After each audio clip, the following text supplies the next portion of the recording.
Também o especialmente France com os deepfakes, né? Que não estão dá. se popularizando. Plex.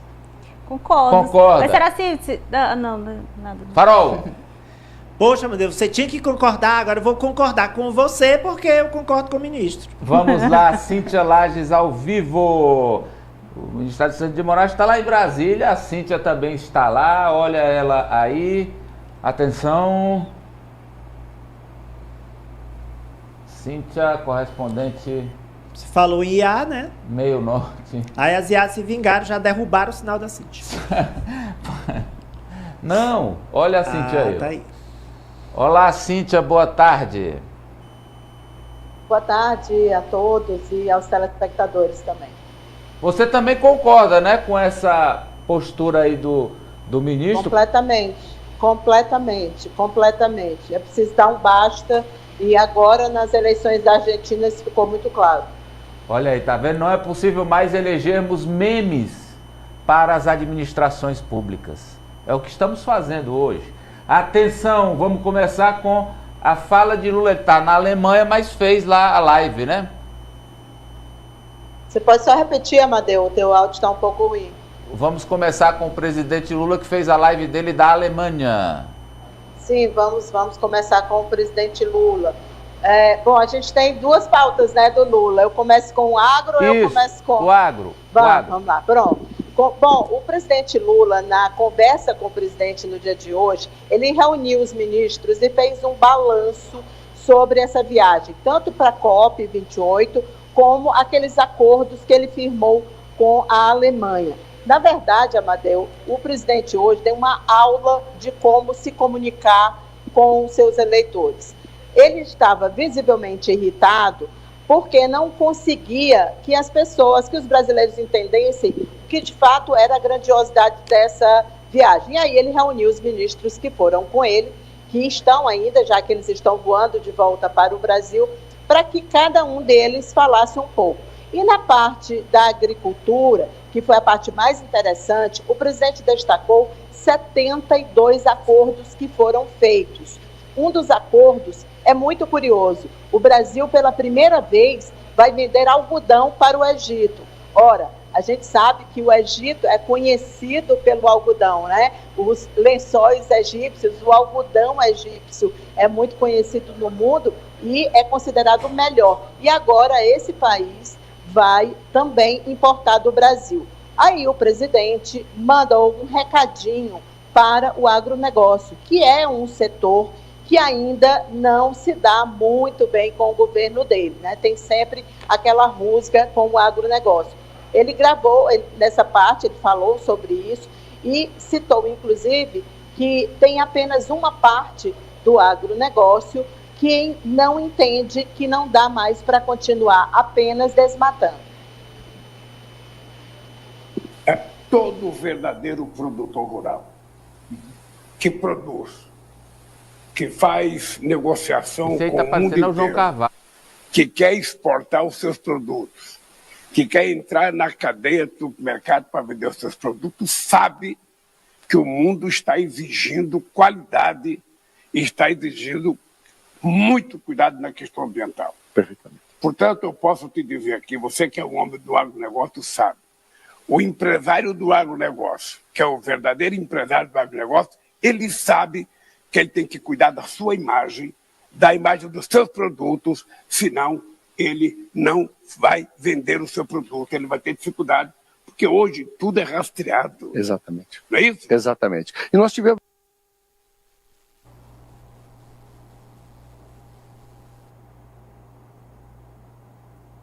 Também para a agricultura familiar, que essa sim é uma área que o governo dele sempre priorizou, mas a gente percebe uma preocupação grande com esse segmento, tanto que no grupo do presidente Lula tinha muitos empresários do agronegócio. E uma outra preocupação do governo é com os produtores de leite. Inclusive o presidente perguntou para o ministro qual era a situação. É que no governo anterior, segundo o presidente Lula, foram abertas as fronteiras do Brasil para a importação de leite, e isso acabou prejudicando os produtores locais. Como o presidente perguntou o que estava sendo feito em relação a isso, foram adotadas medidas exatamente para tentar que esse pessoal volte a ter a sua produção adquirida aqui dentro do Brasil. Falou nessa live sobre uma alteração na rotina de viagens dele, e aí a conexão com a política é inevitável. Esse ano ele fez muitas viagens internacionais, viagens importantíssimas, como essa para a Alemanha, com resultados práticos, mas no ano que vem ele vai percorrer mesmo o Brasil. Amadeu, uma boa notícia para os candidatos a prefeito que contam com o apoio do presidente Lula. E essa fala do presidente não está dissociada com o evento que vai acontecer aqui em Brasília, agora dia 8, que é uma conferência do Partido dos Trabalhadores com o objetivo de unificar a plataforma para as eleições de 2024. O presidente, nessa conversa, ele disse que só tem mais 2 viagens que ele pretende fazer em 2024 e que o restante do tempo ele vai passar viajando o Brasil. E se prepare, porque essa é a minha última viagem para o exterior. Essa é a última viagem para o exterior. O ano que vem eu tenho 2 viagens que eu quero fazer. Uma é para uma reunião da União Africana, dos 54 países da África, que vai ser em Addis Abeba, na Etiópia, e a outra é na Guiana, uma reunião dos países do CARICOM. O restante dos 365 dias, se preparem, porque eu vou percorrer o Brasil. Eu quero visitar o Brasil. Eu quero visitar as cidades. Eu quero conversar com prefeitos. Eu quero conversar com o povo. Eu quero conversar com os governadores, porque eu estou determinado não apenas a cuidar do povo brasileiro, mas cuidar da civilidade.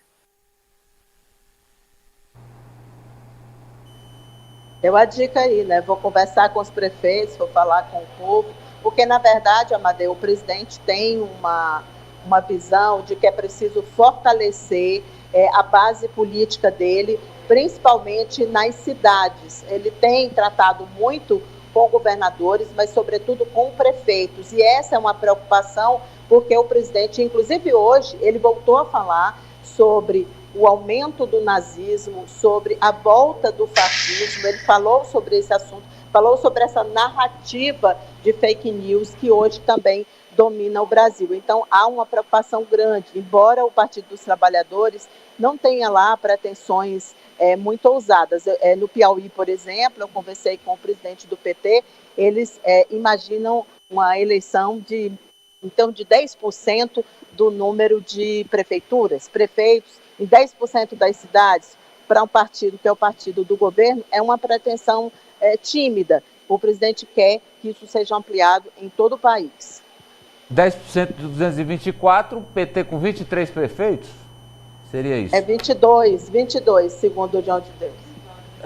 22, 23 é um número modesto. Isso, modesto. Agora é o seguinte, vamos lá, são alguns aspectos desta decisão do presidente de mergulhar nas cidades do Brasil no ano que vem. A primeira, eu quero puxar para o Ari, que recebe muita comunicação aí na rádio. Ari, o presidente, há uma semana, 2 semanas, disse assim, que estava horrorizado com as disputas dentro das famílias, por questão política Lula-Bolsonaro. No fim é isso, esquerda-direita, Lula-Bolsonaro. Aí a Quest fez uma pesquisa, quem é que estava disposto a repensar as brigas dentro das famílias? E 32% dos ouvintes disseram, não, eu não vou repensar nada, eu vou continuar brigando. E aí? Amadeu, eu acho que esse movimento do Lula, ele é 2 em 1. Ele vai reforçar o PT nas capitais, sobretudo, para ter um desempenho muito bom, elegendo os prefeitos de grandes cidades, não apenas as capitais, mas as cidades mais populosas do Brasil. Então esse movimento do Lula faz todo sentido. E também fez sentido esse ano ele viajar muito para fora, para recompor a destroçada imagem brasileira perante o mundo. Ele se saiu bem, foi bem sucedido, o Brasil voltou a ser respeitado e ter uma boa imagem no restante do planeta. Agora ele vai pensar em política, tá certíssimo. Mas a segunda missão dele, exatamente esse assunto que você abordou. Porque os estudiosos já perceberam que a polarização, ela se calcificou, ela passou, ela transbordou a urna.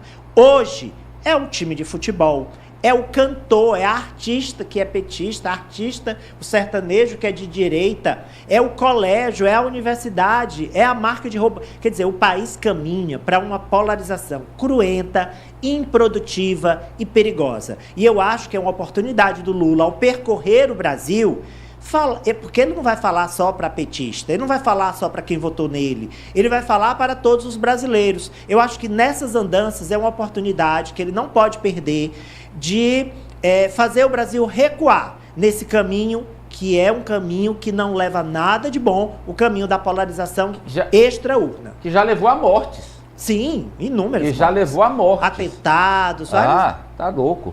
Agora eu vou pegar aqui para a Poliana, a manchete da Nájila, que eu vou puxar a Poliana e França. Que é justamente a manchete da Nájila, fala da pesquisa Datamax avaliando Lula e Rafael no Piauí. E aí qual será a consequência dessa participação do Lula nas cidades e aqui no Piauí em específico? Olha aí, ó. Lula e Rafael... Vamos aos números então? Aos números da pesquisa Datamax. Datamax ouviu 1.003 pessoas... de 28 de novembro a 3 de dezembro, 95% o nível de confiança. Vamos lá. Números com relação ao... Começando aí é o Rafael Fonteles, governador Rafael. 82,71 aprovam o governador. 17,29 desaprovam. Vamos ao presidente Lula. Com relação ao presidente Lula, os números são... 79,3 aprovam, 20,66 desaprovam. Quer dizer, eles estão ali na margem de erro, no limite, né? Mais ou menos empatados, com o governador acima da aprovação do que o presidente. E aí eu vou perguntar aqui para a Poliana, qual a importância que o Lula terá, claro, ele disse, vou visitar... Imagino que virá o Piauí. A importância da presença dele aqui, claro, deve visitar Teresina e mais uma cidade, é o que eu imagino. Mas as gravações dele ali com os candidatos a prefeito, que impacto terá na eleição municipal? Primeiro, ainda com relação à pesquisa da Quest, sobre essa, que o Ari trouxe esse dado, né, de gente que não quer reatar, eu não julgo gente que não quer mais contato com nazista, com homofóbico, né, com quem é racista. Eu também não vou julgar quem não quer mais contato, mesmo que seja da família, né? Por mais que no 32%. Mundo ideal, por mais que no mundo ideal seria bacana esse trabalho da gente conseguir conversar com essas pessoas e abrir a mente delas, mas não julgo. Sobre a influência do Lula aqui na campanha, é óbvio, no estado do Piauí especificamente, a gente tem nas últimas eleições, historicamente o PT teve boa votação, uma das maiores percentuais do Brasil para Lula, para Dilma, veio aqui do eleitorado do estado do Piauí, um projeto que começou com Wellington Dias e segue agora com o governador Rafael Fonteles.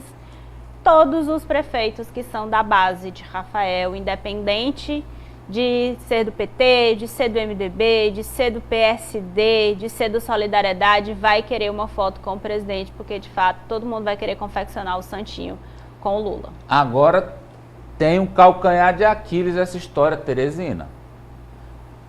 Sempre o Lula lá bem avaliado, o governo dele por cima, por exemplo, em 2008 o Lula estava com aprovação lá em cima, o mesmo... A Dilma em 2012 também estava lá em cima, sempre elegeram os governadores, mas nas eleições de Teresina, os candidatos do PT foram derrotados em todas as eleições. O que é esse ano que vem, 2024, existe alguma coisa diferente das eleições anteriores que pode modificar o resultado final, Franci? Amadeu, eu vejo um cenário mais aberto. Havia um grande domínio dos tucanos na capital piauiense, domínio que foi quebrado com a eleição do prefeito da capital, Doutor Pessoa. Claro que ainda há algumas figuras que são muito ligadas ao PSDB, como é o caso do ex-prefeito Silvio Mendes, apesar dele estar no União Brasil. No entanto, o resultado da eleição passada mostra que é possível sim o PT sonhar com uma vitória na capital piauiense, tendo em vista que o Rafael Fonteles, que era desconhecido de boa parte da população, ficou bem perto de Silvio Mendes no resultado eleitoral de 2022. Então o PT está trabalhando para quebrar de uma vez por todas essa sina. Então, inclusive, Amadeu, Humberto Costa, que é o coordenador do grupo de trabalho eleitoral do PT, já deixou claro que Lula participará ativamente da campanha de Fábio Novo. Ele concedeu uma entrevista na semana passada listando capitais que têm prioridade do PT, em que o Lula estará presente com mais afinco, e Teresina é uma dessas capitais. Com essa aprovação de Lula e de Rafael Fonteles, a tendência é que essa viabilidade eleitoral seja vista em Fábio Novo. Resta saber como os demais grupos também irão se adequar a esse cenário, mas vejo que há sim essa possibilidade. Ainda algum arremate sobre esse tema, Cíntia? Amadeu, eu queria comentar essa pergunta bem que você fez, o que tem de diferente agora. Tem duas coisas diferentes.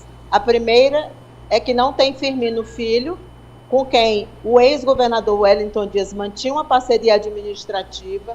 E segundo, é que agora tem Rafael Fonteles, que verdadeiramente está engajado na campanha de Fábio Novo. Então, eu acho que são os dois aspectos diferentes que existem, além, claro, do contexto, que é muito importante. Teresina terá uma eleição plebiscitária esse ano, como eu venho dizendo.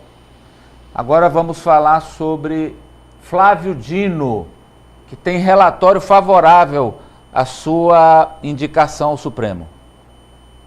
Pois é, pelo menos essa etapa ele já venceu, Amadeu. O relatório foi apresentado ontem, o relator é um conterrâneo dele, o senador Everton Rocha, também do Maranhão. Esse relatório será lido amanhã na Comissão de Constituição e Justiça, a partir das 10 horas da manhã, e depois vai ser um pedido de vista coletivo. É parte do rito para os casos de indicação. Nesse relatório, o Everton fez vários elogios à carreira jurídica de Flávio Dino, recomendou o voto nele, disse não ver nenhum motivo que desabone essa indicação de Flávio Dino ao Supremo Tribunal Federal, e nesse relatório, portanto, bastante favorável a Flávio Dino, será apresentado, será lido oficialmente no dia de amanhã pela manhã.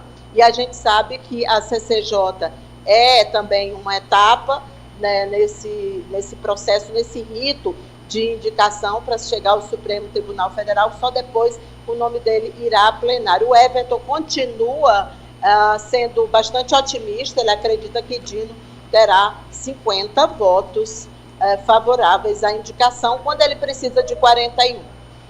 E agora vamos falar sobre a operação da Polícia Federal, que desbarata uma quadrilha que trafica armas. Fala-se, inclusive, que a despedida de Flávio Dino é em grande estilo do Ministério da Justiça e Segurança Pública. Uma operação gigante, Amadeu, porque ela foi fundo no tráfico de armas. O esquema funcionava da seguinte maneira: as armas eram fabricadas na Europa, na Croácia, na Turquia, na República Tcheca e na Eslovênia, eram vendidas para uma empresa em Assunção, no Paraguai. Lá, essa empresa tratava de riscar a marcação, a ordem dessas empresas, a ordem de produção dessas armas, e aí elas eram comercializadas para o Brasil.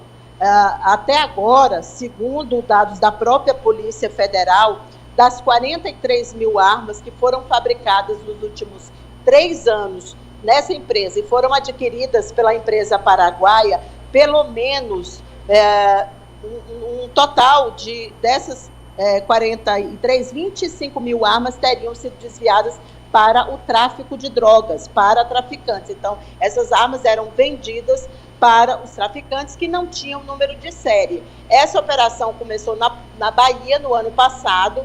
Aí, a partir dessas armas apreendidas lá, foi feito um rastreamento até se chegar ao dia de hoje.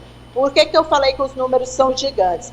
Essa empresa, nesses 3 anos, faturou só com o desvio de armas cerca de 1 bilhão e 200 milhões de reais. Foram 67 apreensões de armas, 67 apreensões que totalizaram 659 armas. Aí tem um número muito grande também de mandados de busca e apreensão, mandados de prisão, todos eles que estão tramitando dentro dessa operação que envolve, além da Polícia Federal, o Ministério Público do Paraguai. Obrigado, Cíntia. Até amanhã.